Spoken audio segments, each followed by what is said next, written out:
I've been aware of non-duality for a while.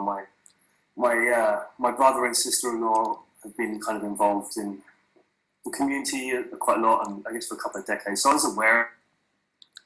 So for years I've been kind of, I kind of had a very sterile kind of grasp on the text, but no kind of empirical evidence, no experience of it. Yeah. Until about 4 or 5 months ago, when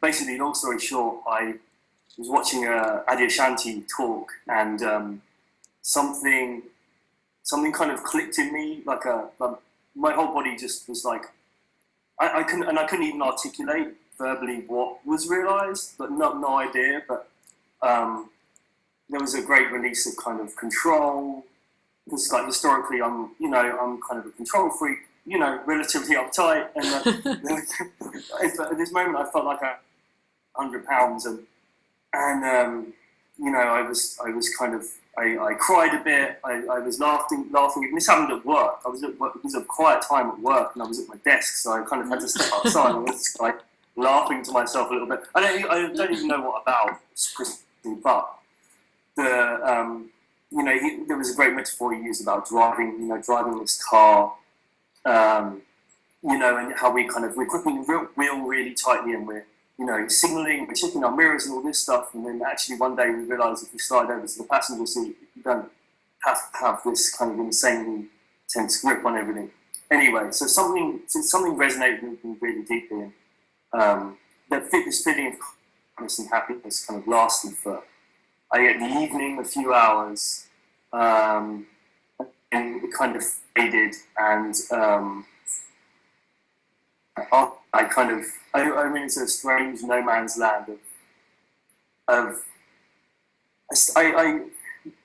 my perception on things have changed, and I just, a lot of me kind of fell away, I guess. It sounds like a super cliche non-duality thing to say, yeah. but like, a lot of me, desires, all these career ambitions are really career-oriented, and a lot of that, and how I describe it is, felt like nothing mattered, and not in a negative, in a very neutral, well, I just, and then I kind of got caught back up in things and work, just super busy.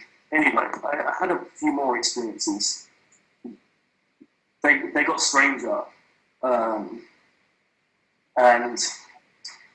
the most probably, I don't know, surreal, probably the most real experience was, I'd been listening to some talks, and I was in the bath, and I'd listened to his talk, and I shut my eyes. I can't precisely remember what I was doing, but I opened my eyes, and I guess the first thing I saw, I looked straight forward, it was the tap. And it was the realest thing I've ever seen. It was so detailed and so clear. And also I had the kind of feeling that this tap was, well, I remember thinking at the time, it felt like it was ancient. I mean, my building was only 2010, so not literally ancient, but I had the feeling it would always been there, but would also always be there. So I guess it's kind of, it felt like it was kind of timeless in this weird way. Yeah. But and then I kind of looked at my hand, and the detail on my hand was so phenomenal. I also remember thinking, my eyesight has been so poor up until this moment, because it was so. It's like someone switched my video stream up to HD, and I was suddenly like, oh, that's what it looks like. And I was like gasping and making all sorts of crazy noises. And then this last, I don't know how long this lasted. Didn't feel like long at all, but And then that faded, and so anyway, look, I've had a few more of these kind of strange, kind of awesome experiences over the last 4 or 5 months, and I guess this is my real question. My natural kind of response is to, one, I guess obviously recreate them, yeah. and cling on to them, and to recreate them predominantly. And that was a very natural response, I guess, a natural ego at the time, and still kind of fall back into that. But so I guess I realised that trying to recreate those experiences doesn't make sense. It will be impossible because you don't even know how you created them. It just happened, and to try and recreate it would be impossible. You could sit in your bathtub for hours and hours. I'm sure you've tried, actually. But you could do all the same things. You could listen to the same bit of Adyashanti speech, and you can't recreate it. It happens when it happens. But the thing is that when the awakening starts, so this is what I would call the energetic awakening, is that it's firstly shocking because the assumption of the person is there's nothing outside of its experience, and its regular experience is the way things are. And then when these awakenings begin to happen, it's shocking to see life from such a different way of seeing. And then also what happens is that when those experiences happen, there's loads and loads of pleasure and bliss released into the body, or released into everything, whatever way it's working. And so the person then comes back and remembers all those sensations of bliss and all the sensations that go with it. And really those are something that are moving and not it. All the sensations and the effects of it are effects that will always change. Like life is always in movement, the flow of things is always in movement. But what's changing is that it's always felt like you're living your life and that you're experiencing your life, and that's not true. There isn't somebody there looking, there isn't somebody there seeing. It's totally empty and crystal clear, like not clear as in perception or sight, but clear as in there's nothing that's having an experience. Everything is empty of something. And this is absolute love beyond the human's imagining. And then, but when there's the waking up happening, there can be loads of these experiences because that the center, the somebody that's having an experience is beginning to be chipped away or is beginning to crumble. And then so it gets fed little bits and has all these bizarre and wonderful experiences. And then what it does is it longs for them again. And they come when they come. It happens when it happens. I mean, you've never even lived your life, so even the idea that you could make your life happen is crazy, let alone these experiences. Yeah. That's what. But now there's a taste of it. Now there's really a knowing of what's being talked about. It's like on the tip of the tongue, even though there is a feeling that you're still there and that you want to get there. It's like when somebody's talking about it, there is a knowing so deep of what's being talked about. Yeah, totally. And that's and after these experiences I felt so deeply. I mean, I knew instinctively. I was like, this is just the tip of the iceberg, and I knew I knew that this was a touching on like truth, and I felt so compelled, and I still do feel so compelled to like I need to know the truth. I need to know the real truth because I've seen this glimpse, and I'm like, oh shit, wait a minute. Like it's all just this is not it. This is not the way it seems at all. Yeah. And I mean, still, still this. I don't know. I was going to try and articulate something. I didn't even know where to begin to articulate. I guess the other part of this kind of question around is that I recognize that the small me. There's nothing. I recognize. I think that there's nothing this small me can really do because there's not anything that I'm doing, anything that's happening, any doing that's happening is within this dream world, and it's not actually. It can't. I feel like. I guess my understanding or my feeling is that.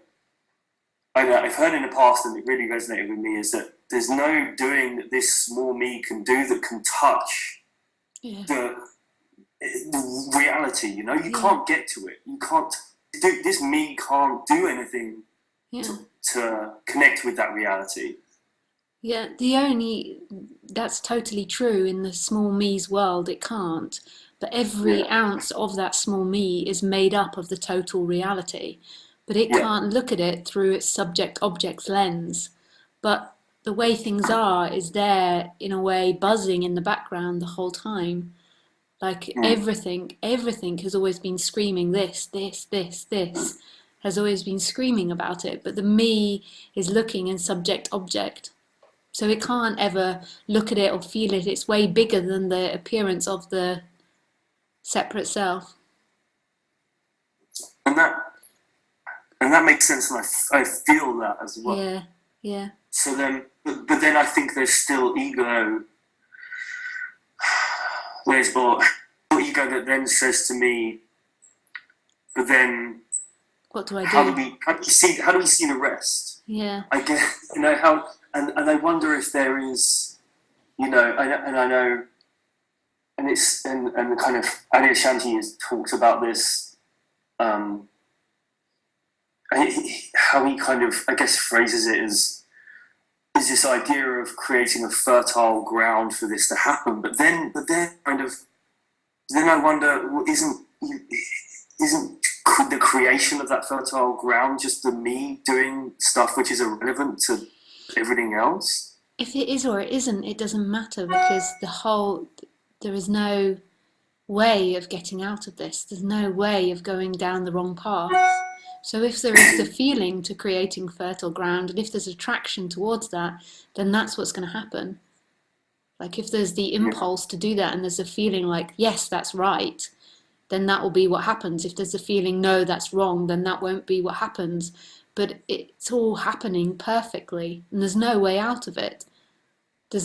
You can't go the wrong way. Where could you possibly go?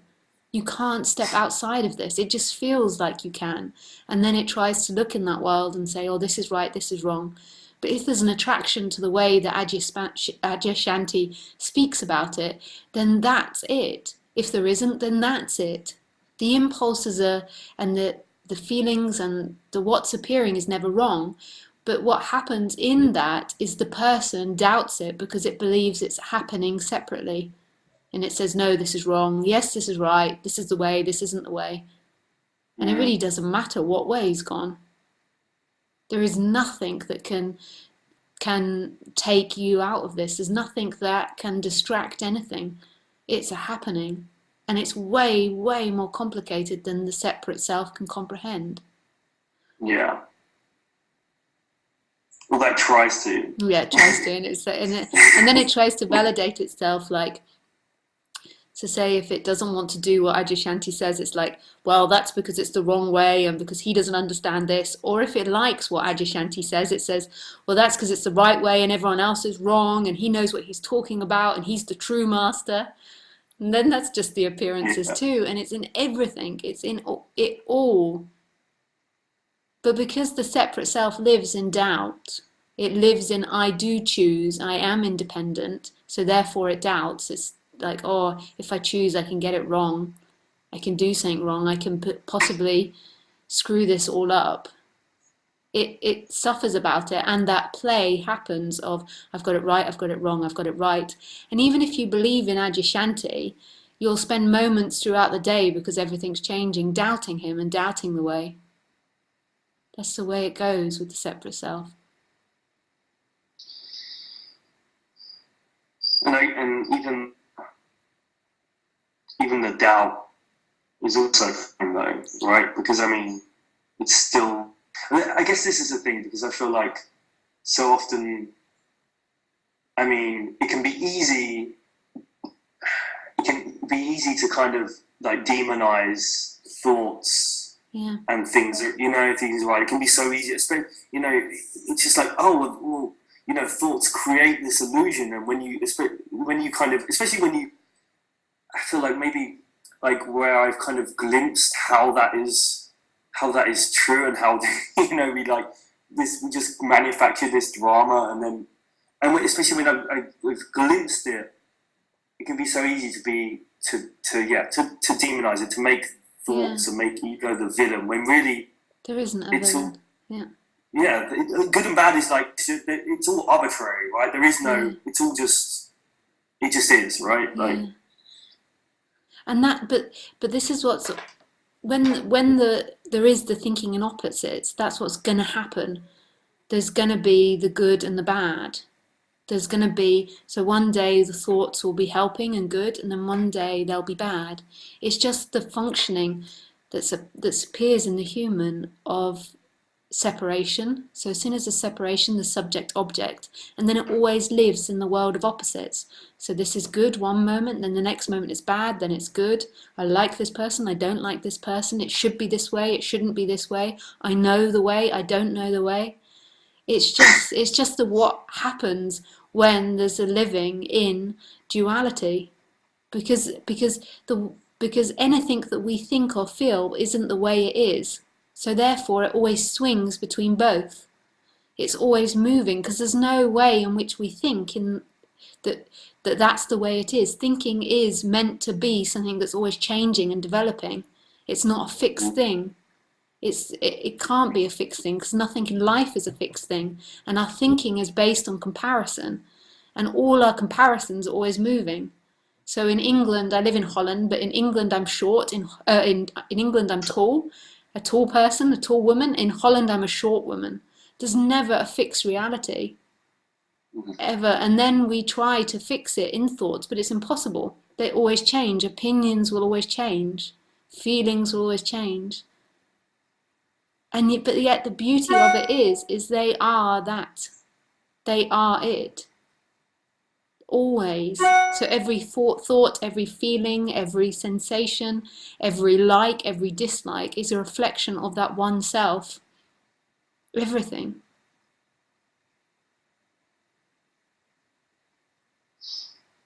so, I just let it unfold. Well, I don't have a choice. I know that, No, but but it will unfold. And what will happen is there will be an attraction, there will be the appearance of attraction to something, a particular way, and then a moving towards that. And it can't go wrong, even though the person will be like, oh no, this might be the wrong one, or why do I like this, blah, blah, blah, blah. But that will override. The strongest attraction will win. Just like when you're attracted to a woman or a man, there's like this intense attraction, and there's no way getting out of it. It's it's just the movement towards that um, which creates pleasure most probably. That's the way it's normally that wired. when you describe that movement, you're referring to kind of the. Is that? Do you mean like that's what words to describe it? That's like being compelled to find truth in No, a I would sense, and say it I will would. override. Yes, ultimately it's beingness doing it all, and the way that it programs everything is these bodies are designed to move towards pleasure. So if you listen to Adyashanti and there's a resonance, the effect will be pleasure. So that we are going back to that, just like we train animals with food. So we're just a very complicated mammal, like a very complicated animal. We work on the same principle, and that is beingness finding truth. Beingness suddenly wants to reveal itself again. So therefore, it it moves the body most probably through um, um, the pleasure sensation towards that message. If it was really, really painful every time you listened to non-duality, I doubt the body would stay. Mm. Yeah, It will yeah. normally move like that, but that doesn't really matter, the functioning and the way that it moves. It does it. The impulse comes and then the movement happens and the listening happens, but really it's not the body listening, because ultimately what's happening is being is the body and the speaker. It's the body which is listening and the speaker which is speaking about it. It's playing every role simultaneously.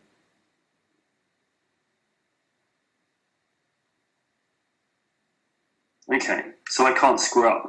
No, never. But the separate self has always been told that it can, so it always has those sensations. Like, I could True. possibly get it wrong, and it always lives in that world. I could get it wrong. I could go Totally. the wrong way. And there's It's, no it's, possible way you can ever go wrong. It's fantastic. Okay, cool. Nice to speak with you, David. Yeah, likewise. Thank you so much. Oh, with pleasure. You take care. Thanks. Bye.